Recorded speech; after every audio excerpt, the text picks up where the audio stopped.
बँड्रा किल्ल्याच्या पार्टीचा video viral झाल्यानंतर आता शिवसेना नेते अखिल चित्रे सध्या इथे पाणी दौरा करण्यासाठी आले आहेत।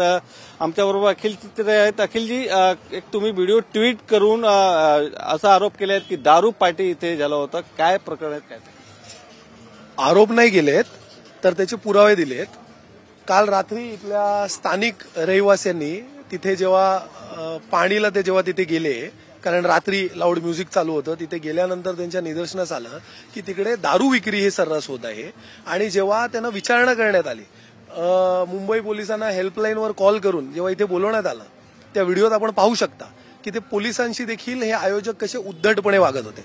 बघा, एखादा म्युझिक कार्यक्रम किंवा एखादा कॉन्सर्ट अशा प्रकारे या किल्ल्यावर आयोजित करणं हे काही नवीन बाब नाहीये, परंतु दारू पार्टी ते देखील एखाद्या हेरिटेज साईटवर, आपण इथे पाहू शकता की ते एक हेरिटेज साईट आहे आणि मुंबई महानगरपालिकेच्या ते ताब्यात आहे। मुंबई महानगरपालिकेच्या हेरिटेज ग्रेड 2 कॅटेगरीमध्ये ते येतं। आता त्या ग्रेड 2 कॅटेगरीमध्ये जेव्हा परवानगी दिली जाते तेव्हा अल्कोहोलची, दारू विक्रीची परवानगी देता येते का?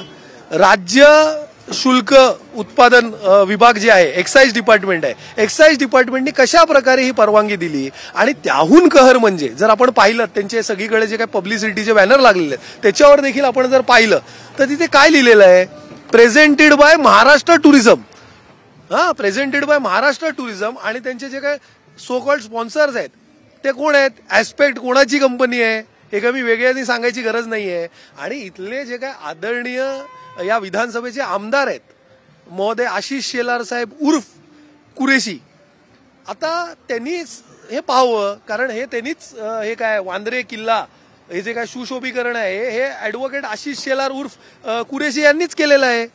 आणि जर त्यांच्या विधानसभेत अशा प्रकारचा कार्यक्रम होत असेल, त्या उपर ते या महाराष्ट्र राज्याचे सुदैवानी म्हणावं की दुर्दैवानी म्हणावं हे सांस्कृतिक मंत्री आहेत आणि ते हिंदुत्वाचे आणि संस्कृतीचे हे ढोल बडवत असतात। तर आता जेव्हा ते ढोल बडवत असतात तर त्यांच्याच विभागात, त्यांच्याच नाकाखाली हे काय चालू आहे, काय सुरू आहे, मी असं मानतो की त्यांना माहिती नसेल। पण काल जेव्हा हे प्रसारित झालंय, ते व्हिडिओ बाहेर पडलेले आहेत, त्याच्यानंतर मला असं वाटतं की कारवाई होणे अपेक्षित आहे। आणि आज आपण आता इथे आलोय, आपण पाहतो की गाणं वगैरे सुरू आहे, ते ठीक आहे, गाण्याचे कॉन्सर्ट होऊ शकतात, परंतु रात्री मद्य विक्री, अल्कोहोल विकले इकडे जाणार का? पोलीस कारवाई करणार का? हे पाहणं अपेक्षित आहे। आतापर्यंत आयोजकांवर कारवाई का झाली नाही?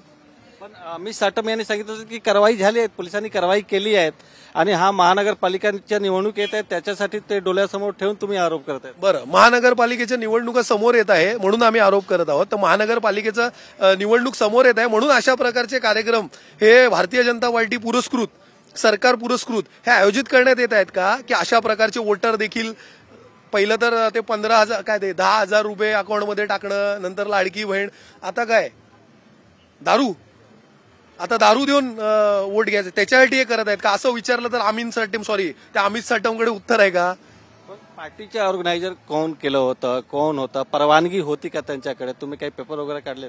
आता काल जो काही व्हिडिओ प्राप्त झालेला आहे त्या व्हिडिओत आपण पाहिलं तर ते मुजोरपणे ते आयोजक असं सांगत आहेत पोलिसांना देखील की आमच्याकडे रीतसर परवानगी आहे। आता समजा जर रीतसर परवानगी महानगरपालिकेने अशा कार्यक्रमाला दिलं असेल जिथे दारू विक्री होत आहे, तर माझ्या माहितीप्रमाणे, माझं जितकं ज्ञान आहे त्याप्रमाणे अशा हेरिटेज ग्रेड 2 प्रॉपर्टीवर जेव्हा महानगरपालिका जिथे देखरेख करते, परवानगी देते, सांस्कृतिक कार्यक्रम होऊ शकतात, पण दारू पार्टी होऊ शकत नाही। दारूची कुठलीही लायसन्सेस, परवाने हे मिळत नाही। आणि त्या उपर जाऊन जर नवीन प्रकारची संस्कृती जपण्यासाठी इथल्या सांस्कृतिक मंत्र्यांनी हस्तक्षेप करून किंवा आमदारांनी जर इकडे त्यांना मिळून दिलेलं असेल आणि या सरकारने, कारण ते सरकार पुरस्कृत तर दिसत आहे, Maharashtra tourism presented, Maharashtra tourism कोणाचं आहे? महाराष्ट्र सरकारचं आहे। मुंबई पोलीस कुठलीही थातूर मातूर कारवाई करते, जर अशाच प्रकारे किल्ल्यावर दुसऱ्या कोणी काही केलं असतं तर लगेच पोलिसांनी कारवाई केली असती। गृह खातं कोणाच्या अखत्यारीत येतं? तर गृह खात्यांनी, मला असं वाटतं की ते व्हिडिओ आता व्हायरल होत आहे, मी ट्विट देखील केलेलं आहे, महानगरपालिका असेल, एक्साइज डिपार्टमेंट असेल, महाराष्ट्र सरकार असेल, त्यांनी आता पुढे येऊन कारवाई करणं गरजेचं आहे, त्यांनी याचं उत्तर देणं गरजेचं आहे। अन्यथा भारतीय जनता पार्टी आणि हे जे काही सरकार आहे, सो कॉल्ड हिंदुत्ववादी सरकार आणि संस्कृतीचं ढोल बडवणार आहे सकाळ संध्याकाळ, त्यांनी जाहीर करावं की हे आमच्या संस्कृतीत बसतं। आज या उपेक्षित किल्ल्यांवरती अशा प्रकारचे दारू पार्ट्या होत आहेत, उद्या हे चाचपणी होत आहे. उद्या अशाच प्रकारचे सरकार प्रायोजित, जर आज आवाज उठवला नाही, आज कारवाई झाली नाही, तर सरकार प्रायोजित अशाच प्रकारच्या दारू पार्ट्या इतर किल्ल्यांवर होण्यापासून कोणी थांबवू शकणार नाही. पण तुम्ही सांगतात की आतापर्यंत पोलिसांनी काही कारवाई केली नाही. ज्यांनी व्हिडिओ काढले आहेत, जे कंप्लेनर, ते कोण लोक आहेत? ते का आतापर्यंत शिकायत दर्ज त्यांनी तक्रार नाही दिले? हे बघा, माझ्या माहितीप्रमाणे हे जे कोण इकडचे रहिवासी आहेत, जे तिथे गेलेले, ज्यांनी तो व्हिडिओ मला पाठवलेला आहे, त्यांच्यावरच कारवाई करायची धमकी पोलीस त्यांना देत होती की तुम्ही ट्रेसपासिंग केलं म्हणे. हे ट्रेसपासिंग कसं काय होऊ शकतं? हे पब्लिक प्रॉपर्टी आहे, हेरिटेज टू पब्लिक. हे प्रायव्हेट प्रॉपर्टी नाहीये.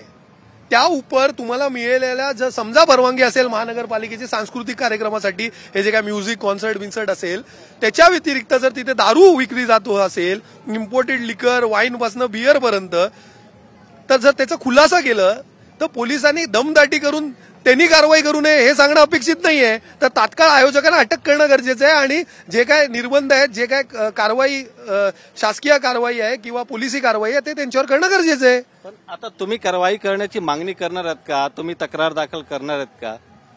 100% करणार. परंतु मला परत एकदा आपल्या माध्यमातून सांगायचं आहे, जे इथले आमदार, सांस्कृतिक मंत्री आदरणीय आशिष शेलार साहेब उर्फ कुरेशी साहेब ह्यांच्या विधानसभेत आहे, ते पुढाकार घेणार आहेत का की एखाद्या किल्ल्यावरती, ते पण त्यांनीच सुशोभीकरण केलेल्या किल्ल्यावरती अशा प्रकारचा कार्यक्रम होत आहे? मी आजही असं मानतो की शेलार उर्फ कुरेशी साहेबांना हे माहीत नसेल, पण आता ते माहिती पडल्यानंतर, ते पुरावे समोर आल्यानंतर ते कारवाई करण्याची मागणी करणार की नाही?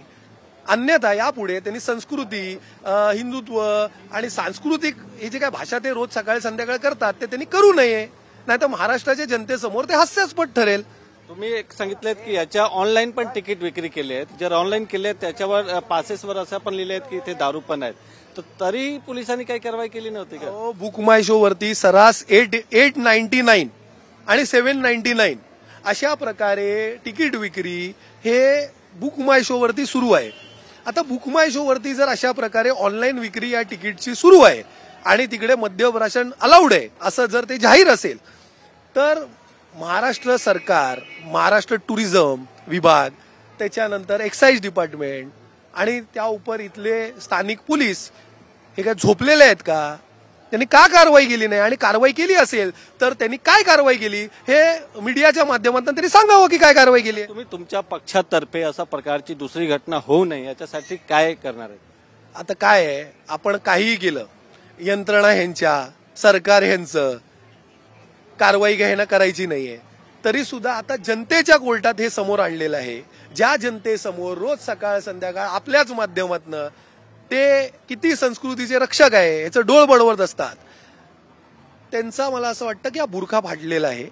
आम्हाला जे काय करायचं आहे जनतेसमोर ते मांडलेलं आहे. कारवाई हो नाही हो, आम्ही मुख्यमंत्र्यांना पत्र लिहिणार आहे, बरं, कारण गृह खातं त्यांच्याकडे आहे. सांस्कृतिक मंत्र्यांना पण आम्ही एक पत्र लिहिणार आहे. खरं तर त्याची आवश्यकता नाही, कारण ट्विटमध्ये त्यांना सगळ्यांना टॅग केलेलं आहे. मुंबई महानगरपालिका, एक्साईज डिपार्टमेंट आणि हे महाराष्ट्र टुरिझम ज्यांनी हे स्पॉन्सर केलेलं आहे, प्रेझेंटेड बाय महाराष्ट्र टुरिझम सांगण्यात येते, ते ह्याच्यावरती काय कारवाई करणार आहे हे त्यांनी आता जनतेसमोर त्यांनी प्रसिद्ध करावं. व्हिडिओ जर्नलिस्ट प्रेम मात्रेसह गोविंद ठाकूर, TV9 मराठी, मुंबई.